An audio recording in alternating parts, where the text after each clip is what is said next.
Hey there. Alright, so this video is going to be mainly a ramble, but I'm going to be tapping on stuff just as always, to keep the video more interesting, more things going on, and tapping is a nice sound, common ASMR trigger, so a lot of people like it. It's just something else. This is going to be more soft-spoken, not whispered, so there you go. If you're into soft-spoken rambles with some tapping, you're going to like this video.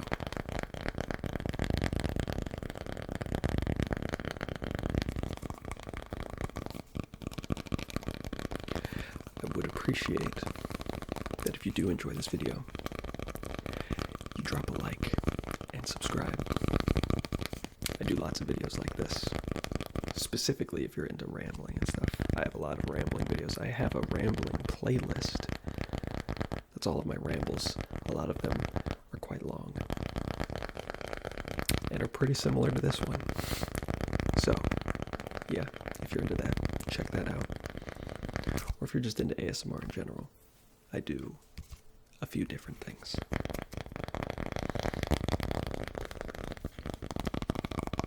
I'm tapping on the coaster, one of the coasters. This one is the cork coaster. It's got a cork side, and then it's got like a painting of a city. I don't know. It doesn't seem to have any sort of autograph or anything, so I don't know who painted it. And I also don't know exactly what it is depicting. I'm not sure. If you can recognize any of the architecture, it seems like this building is the focus. There's also this one right there. It kind of looks like, like the DC government buildings. But I'm assuming it is some European city. I don't really, well, actually there's a few giveaways. Firstly, I would say there are very many US buildings with this kind of architecture, this like stonework. I don't know, it obviously exists in America, but you don't see it as much in America as you do in Europe, I feel like. And then you've got things like the double-decker bus. America doesn't really do those. Are they driving on the wrong side of the road? Let's see. Yeah, I think they're driving on the left side of the road in this painting, so that would be another indication.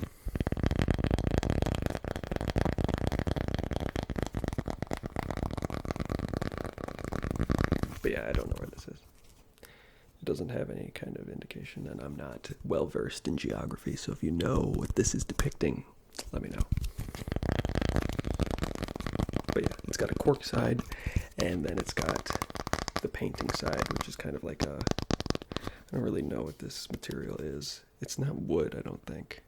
You can kind of see it if I show it sideways, but it is like a hard, I think it's just like compressed cardboard maybe or something, I don't know. But it is pretty hard.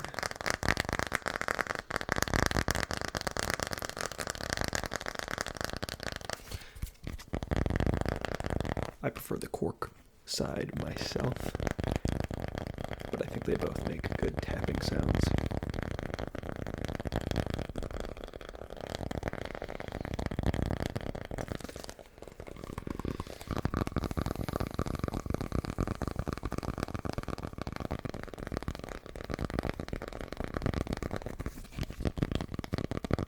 I was scrolling around on social media the other day, and I was shown a post by someone that was talking about some update to Starfield.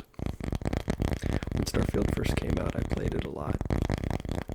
But then, after like a couple weeks of playing, there is a little fly.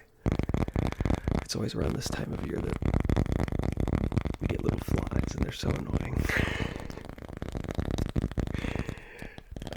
Anyway. I played Starfield for like 2 weeks. Pretty extensively. And I would say, for the most part, I enjoyed it. But it was, I think a lot lot of that was just the novelty of the game. You know, it's a new game. Anytime you play a new game, I think it's easy to think that it's really good because it's just new, you know. The novelty of it makes it seem better than it is. And by the end of those 2 weeks, the novelty was wearing off, and it was becoming quite clear how dated the game actually is. And so I just kind of lost interest in it really quickly, like just very suddenly. And I was just like, all right, I'm done with this. And so I hadn't played it.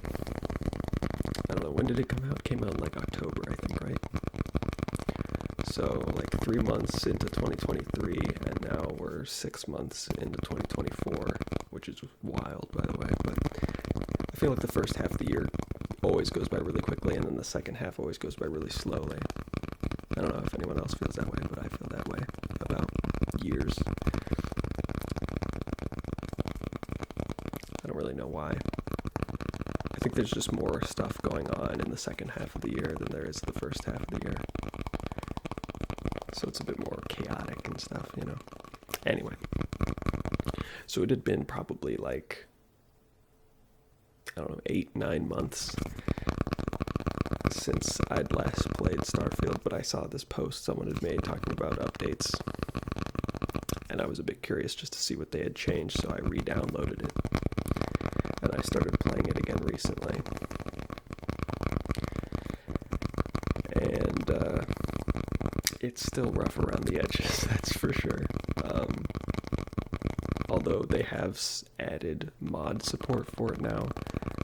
This is the first Bethesda game I've ever played on console, so the whole modding situation is a little scaled back from like PC mods and stuff, which is a bit of a disappointment, but that's just the way things are.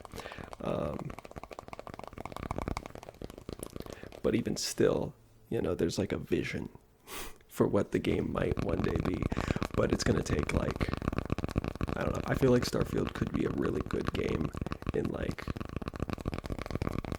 3 years, when the modders have had like a lot of time to work on stuff. I feel like that's when Skyrim was at its peak, you know, in terms of modding.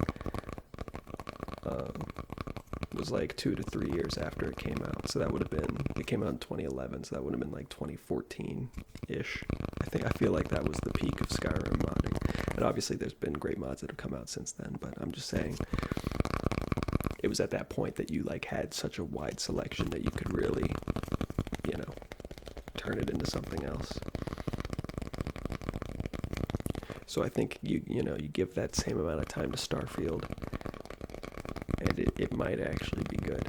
I've come to the conclusion though, and I honestly don't think this would be fixable with mods, so I don't think this will change with time, but who knows. But, you know, if you want to play a game where you want to like role play as someone in the future, you know, if you want to play Starfield and you want to like get into character, it's not a good game for that. I think the best game that Starfield's ever going to be able to become with mods and whatnot is going to be like a procedural dungeon crawler, essentially.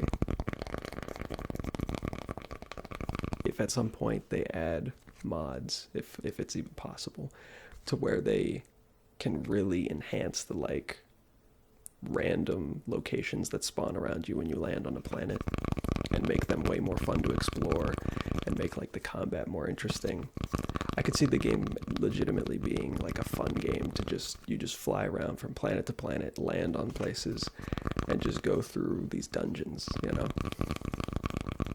Because when it comes to the quests and stuff, it's just like, the writing is so bad. It's really bad. It's just so like juvenile. I don't know. If you want to play as like the goodiest of goody two shoes type of character, you can do that. But if you want to role play as like any other type of character while doing the quests, it's just like literally not possible, because the like options just aren't there. You know, when I first made my video talking about Starfield, I talked about how I was surprised to see that there were a lot of dialogue options where you could just like attack people, and people that seemed seemingly important to the story. And having come from Skyrim, where there's a lot of essential NPCs that you can't actually kill, I was surprised because I assumed that if they gave you the option to just attack a person with dialogue, like it says attack in brackets, so that would make me, my automatic assumption was that that means I can kill them, right? And so I said that as a pro in that Starfield review video I did. Review was a loose term. But I've since found out since that video, and I mean I found this out ages ago, I just never made a follow-up video because it wasn't important at the time, but I'm talking about it now, so might as well bring it up. But half the time that they give you that option that instigates violence, they're still essential NPCs. You still can't kill them. So it's like, what is the point? I don't know. There's a lot of problems with the game.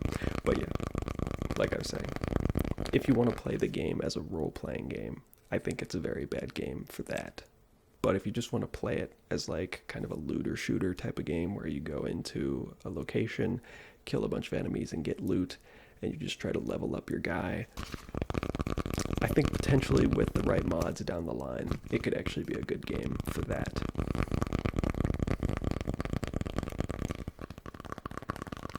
It's honestly not even that terrible at it currently. The biggest problem is that, A, the combat is just kind of lackluster, but also, more importantly, is that all of the procedurally generated locations or POIs that it generates when you land on a planet, they're all identical. I talked about this in my first video. I don't understand how this made it into the game or how they thought that this would be okay, but they're all the same. They're all exactly the same. And not only are they all, I mean, okay, I want to be clear because I don't want to be misconstrued. When I say they're all the same, yes, there are different types of POIs that can be generated, but there's like a finite number of them, and let's label them all. So you have type A, type B, type C, type D, whatever, you know. You get type A, all type A's are identical, all type B's are identical. That's what I mean when I say they're all the same. Yes, I know that there are different types of POIs, but the ones that are the same type are always identical. They pretty much always have NPCs in the same exact location. They have loot in the same exact location too. That's another big thing, is the loot is exactly the same. Not only is it exactly the same, but it's in the exact same location every single time. Like, I don't get that part.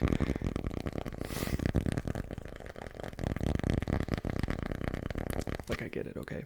It probably would have been pretty challenging to create some kind of in-game algorithm that's able to generate completely random structures and still have them be coherent, you know, because there's always the the chance that the algorithm just generates a structure that's completely like untraversable, you know, and nobody would want that. And if I'm imagining things correctly, I would assume that if you just feed in these pieces of buildings, you know, you've got like chunks of buildings. So here's like a staircase, here's a floor, here's a room, you know, and then the algorithm just tries to piece everything together. I would imagine that probably like a vast majority of the possible solutions it could come up with would be untraversable. So I kind of understand why they didn't take that route and just make things purely procedural. And instead they went for POIs that are like handcrafted but just repeated over and over again. But at the very least, couldn't they have come up with like, I mean, they literally know the layout of every single one of them because they're handmade. So like, you can't randomly generate the loot within the structure at the very least. Like, that would have made it way more interesting, because there's nothing worse, in my opinion, than playing a looting game and knowing exactly where the loot is going to be and what it's going to be before you've even like gotten there, you know, because that's like 90% of the fun of a looting game, is that you don't know what you're going to get. and that you want to get something good. If I know what I'm going to get before I even get it, it kind of takes a lot of the joy out of it for me. So if that could be fixed with mods, that'd be cool.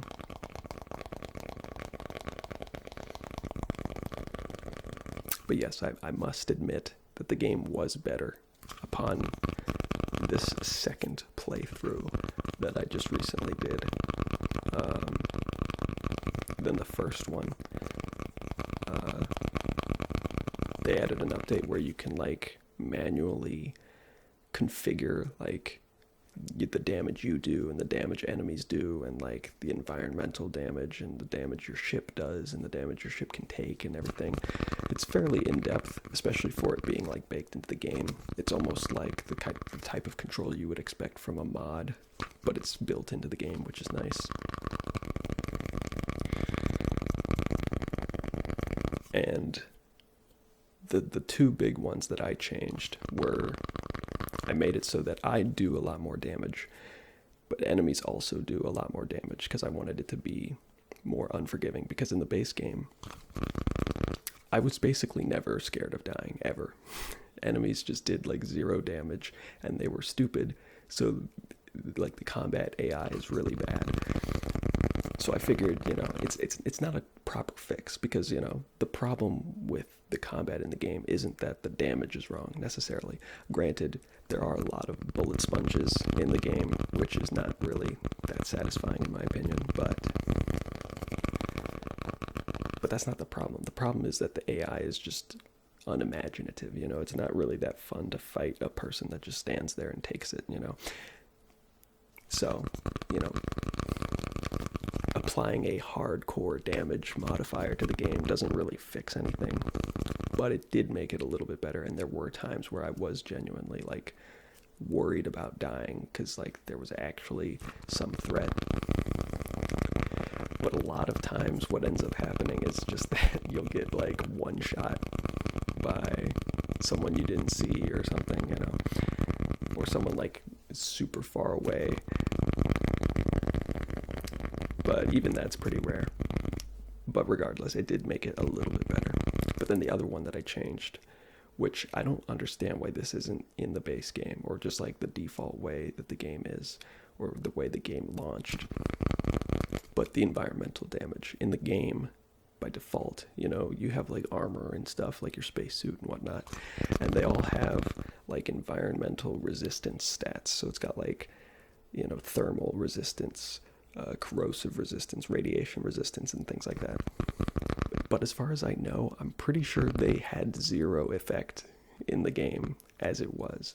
It isn't until they added this update where you can tweak it so that the environmental damage is actually like a thing, that actually comes into effect.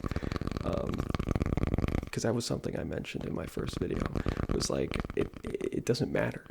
I can wear literally whatever I want on a planet that's like minus 400 degrees Celsius, and my guy doesn't care at all.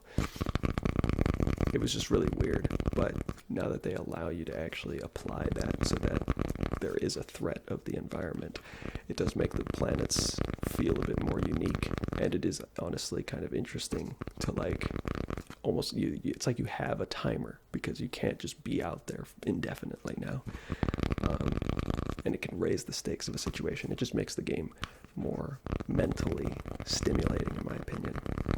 And that's much needed for a game like Starfield, because it didn't have a lot going for it to begin with.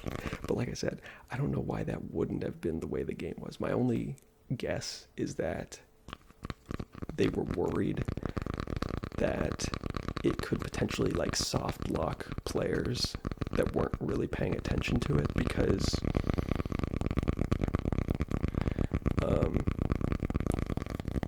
so as an example, you go to a planet and it's really cold, so you go out and the like thermal resistance of your gear will slowly deteriorate the longer you're in like an extreme climate. So you'll be fine up until the point where it deteriorates, and then once it's fully depleted, it will start sapping away your health. But it does so kind of like how the radiation works in the Fallout series, where like when you take radiation damage, it's not like you're taking damage to your health. It's like it's decreasing your overall maximum health, if that makes sense. But anyway, the point being is that when you start taking that damage, you can also get like status effects. And one of them is like frostbite or something. I'm not exactly sure which one it is. There's a few different ones. But one of them is that your health will start depleting to 10% over time.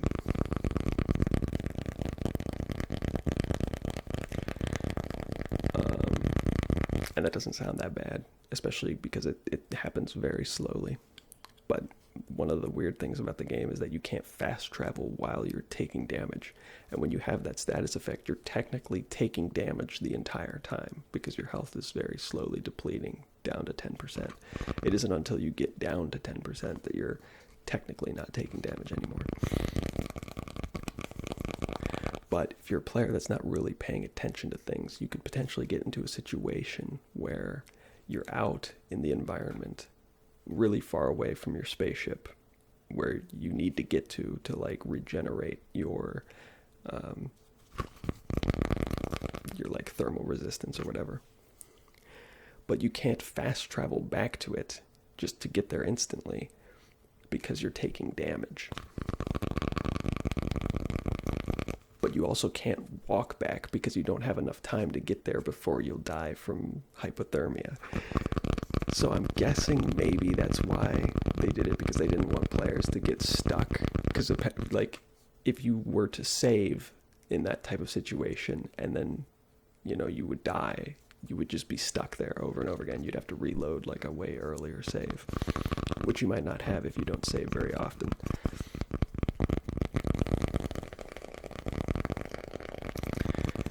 So I don't know. But yeah, the way I see it is that there's really no reason not to use that feature because it seems so intrinsic to the game. Like, if you don't turn that on, the game is way more bland, in my opinion. I can't even recall a single time when playing it the first time where I even, when you take that environmental damage, a yellow bar starts filling up your health bar, and that tells you how much of your health has been like blocked off, right? You don't get that health back. I don't remember ever seeing yellow on my health bar the first time I played the game, so I'm pretty confident that it was just like not in the game at all. Or if it was just so dialed down that you would have to like just stand there for hours to even get like a tiny amount of environmental damage. So I will admit that is a lot better. But again, it's just confusing as to why that wouldn't have just been the default way the game was.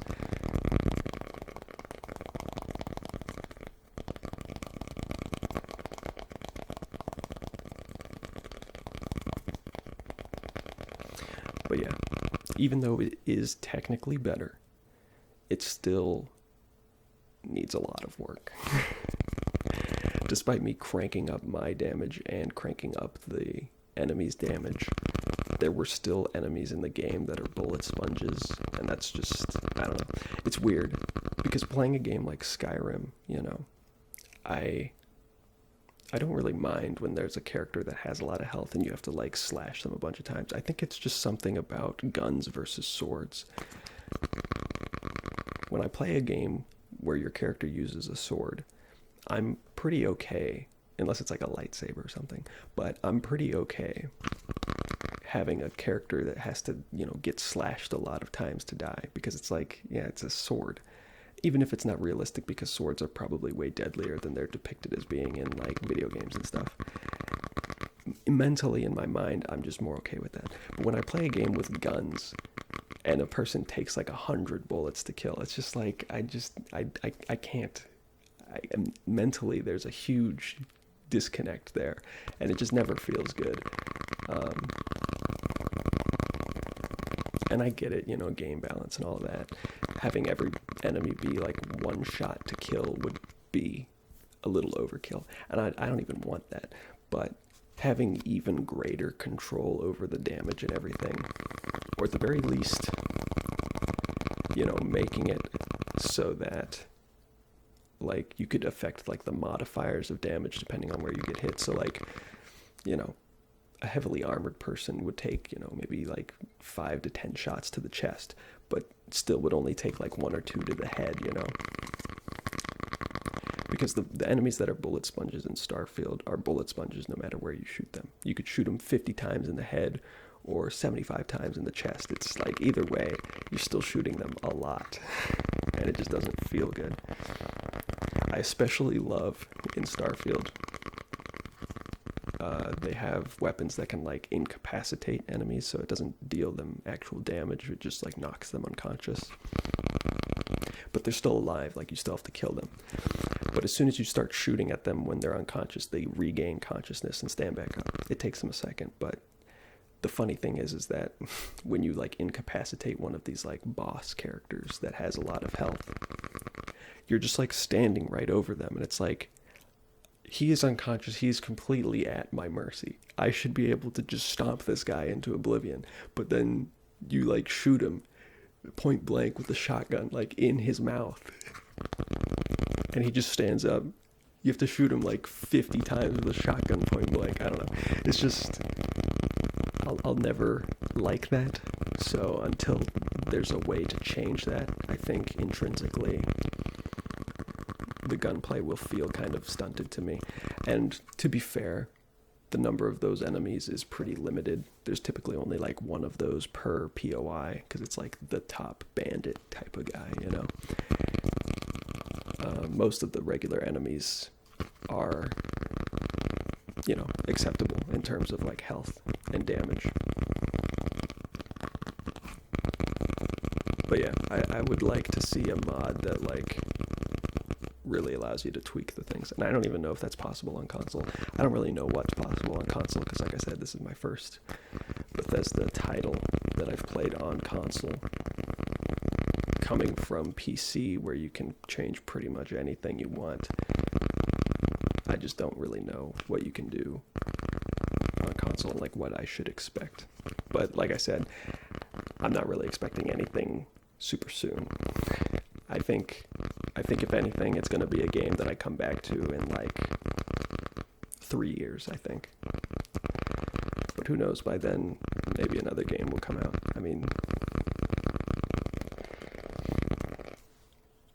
I think people have been saying Star Citizen, the like single player mode of that game, is supposed to be coming out within like 2 to 3 years.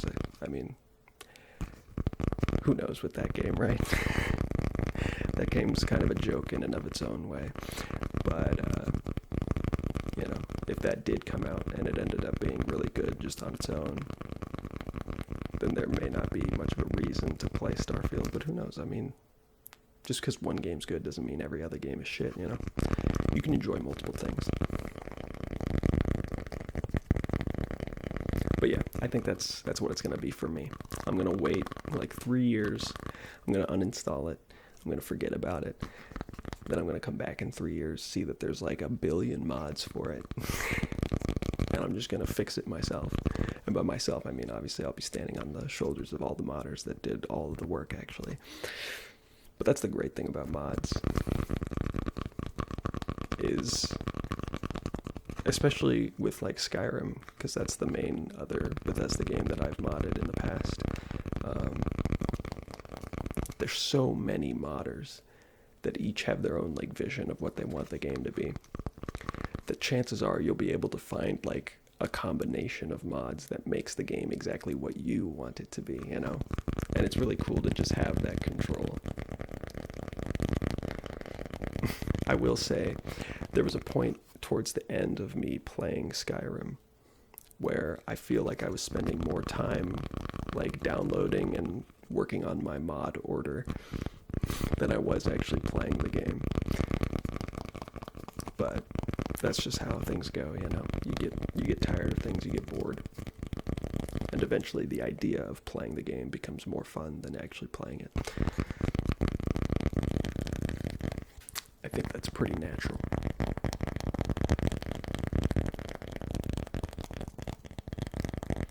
But yeah, like I said, I downloaded it, played it again with a couple mods and with some tweaking to the settings and everything, and it was a little better, but still has massive glaring flaws that will need to be addressed. So I'll come back in 3 years, give my updated review,